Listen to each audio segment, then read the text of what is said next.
Kim, we just touched upon what Medicare Advantage is, kind of highlighted some of the difference. Can you go into more detail about how Medicare Advantage plans are different from traditional Medicare? I'd be happy to do that because the differences can be significant. The first difference is bundling. When you have traditional Medicare, you can decide if you want Part D, which is for drugs, and a supplement. You get to decide which of those you purchase. With the Medicare Advantage, everything is bundled into one package. The first difference is how everything is bundled.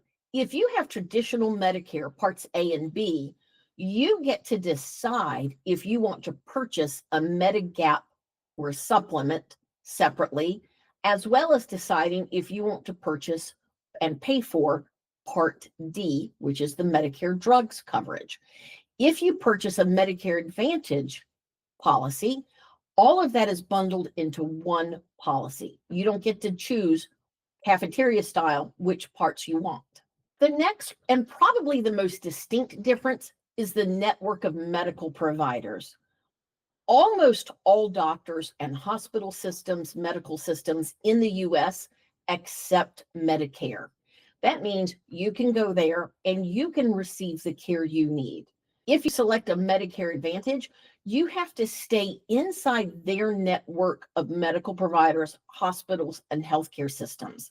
So you would need to know up front before you even schedule an appointment if that practice or that medical system accepts that specific Medicare Advantage program. Prior authorizations is something we've all heard a lot about recently in the news, and it's one of the other big distinguishers between traditional Medicare and Medicare Advantage. Traditional Medicare requires very few prior authorizations.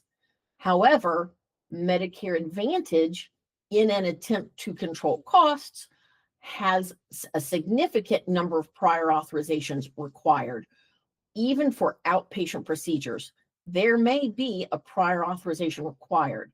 What you need to know is that sometimes requesting a prior authorization can delay your care. Cost sharing for traditional Medicare versus a Medicare Advantage is not the easiest, most straightforward word problem, but we're going to act like we're in third grade math class again, and we're going to break it down to a very easy level. Traditional Medicare has a 20% coinsurance. Hard stop. That's what you're going to owe. So if your medical visit costs $10, you'll owe $2. Contrast that with the Medicare Advantage that typically has flat copays. Medicare Advantage programs have an out-of-pocket maximum for the year 2025. I've got it written down. For 2025, that was $9,350.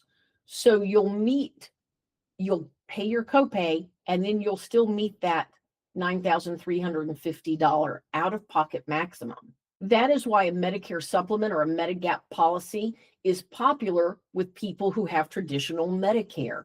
It covers that coinsurance difference and helps them control their out-of-pocket costs. Both Medicare Advantage and traditional Medicare require Part B premiums. In 2005, that premium was $185 for the year. Many Medicare Advantage programs do not have a Part B premium in addition to that.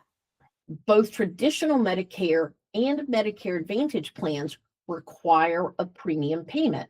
For traditional Medicare in the year 2025, that premium for your Part B was $185. One of the final things, and one of the most confusing things, can be the premiums associated with both Medicare and traditional Medicare. With a Medicare Advantage, remember that's Part C, you still pay the Part B premium.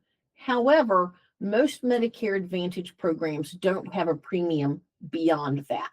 This will vary based on the region of the US in which you live and the plan you select. Most people do not pay a Plan A premium, There are some exceptions to that.